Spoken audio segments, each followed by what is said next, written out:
Hello ladies and gentlemen, my name is Ben Baker and I would like to give you some tips on growing tomatoes.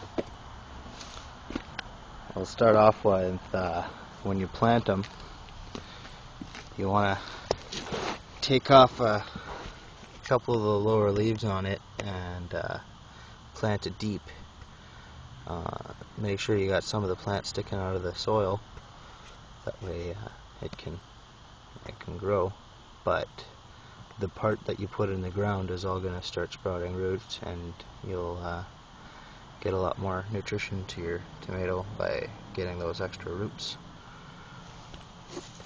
Another thing, when you plant them, make sure you put some eggshells or some bone meal or some kind of calcium in the hole, and that way when they're producing, they won't get the blossom end rot, and you'll get healthier, stronger plants. Yeah, because that calcium, they need that. Staking and pruning. One of the things that keeps your tomato plants from getting sick is keeping them off the ground. That's actually why, as you can see, I take off the bottom leaves. That way they're not drooping onto the ground, and there's no way for disease to, spread from the little weeds in their ground. Right here, I guess this one is touching the ground a little bit, but these are nice and strong anyway, so I'm not worried about it. The main thing is they're really, really healthy, and they also avoid disease resistance that way.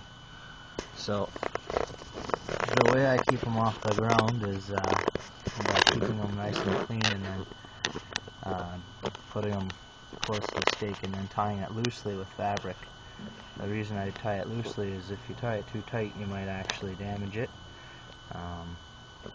It might even, snap on you, and I don't want that to happen, so I tie it nice and loose, nice and soft. And there's the next one up. That one's nice and loose too. It's just fabric strips. I cut them as I go and put them on there. And it keeps that nice and healthy and up on the stake, nice and strong. Doesn't fight it in any way. It just kind of wraps around once in a while. I'll just put another piece of fabric. Another thing I'm doing here is I'm pruning them. Starting all the way at the bottom, you can actually see where I pruned it. Some of the larger suckers that I got a little late, but let me take it up here so it's more comfortable for me.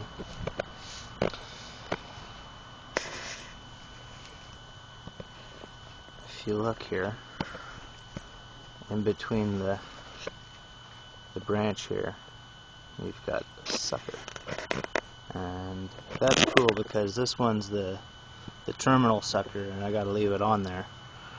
But all the way down the plant, this is the second one. I left that on too because I'm splitting the top. You don't want to leave too many suckers on your plant, so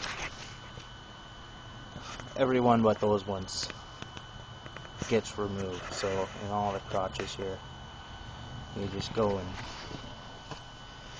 I don't even know if I have one to show you. Well, there's one tiny little one coming up, and I just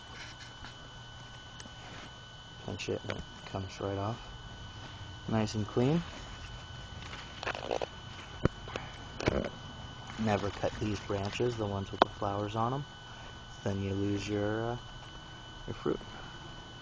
Right? And aside from the bottom couple branches of leaves, try not to cut off your other tomato leaves, because they're where the plant is actually getting its energy from. So you're saving it energy by not allowing it to grow more branches that'll fruit. But the thing is, if you just let all these fruiting branches just grow wild, you get a lot more tomatoes that don't ripen nearly as quick, and some of them never do. So I like to get the big tomatoes, and you get more big tomatoes doing it this way, in my opinion. and your plants are healthier too. So, fertilization.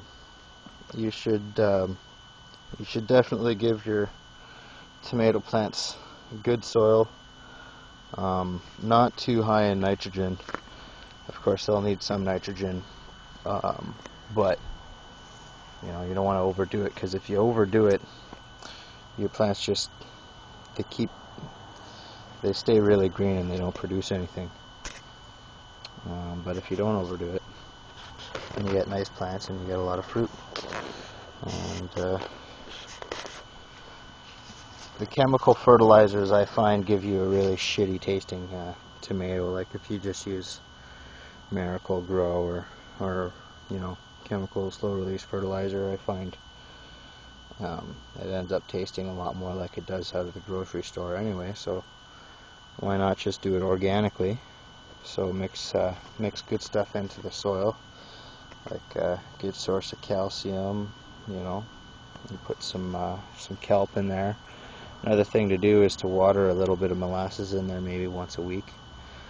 That feeds the beneficial stuff in the soil, and it also gives your plants some carbohydrates and energy and stuff like that. But you don't want to overdo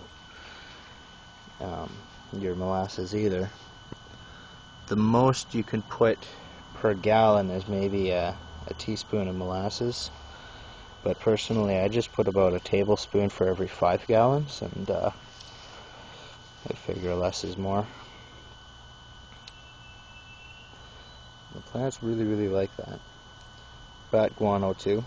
When you first plant them, you give them a little bit of the grow bat guano, and later on you give them some of the fruit bat guano. And that stuff you can overdo it if you want to. I don't care. Maybe not on the grow, but because it's higher in nitrogen, it won't burn your plants like worm castings or some of the other ones. Is really good for that. But try to stay away from the fresh manure. You'll get too high of a nitrogen in the fresh manure. Aged manure is fine, but don't overdo it either. So we've covered why you stake them. You could do this with little pieces of bamboo like me, or whatever you want, as long as your plants are well supported. I'm not too I don't know, I'm not really trying very hard. My plants are holding themselves up mostly. Initially I tied this one a couple at the bottom times, and then all the way up here. Doesn't seem to need it, but if it does come too far away, I'll just tie it loosely on. It goes for the rest of them too. Not too concerned.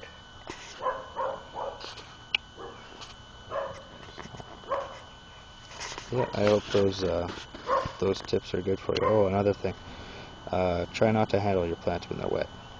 Okay.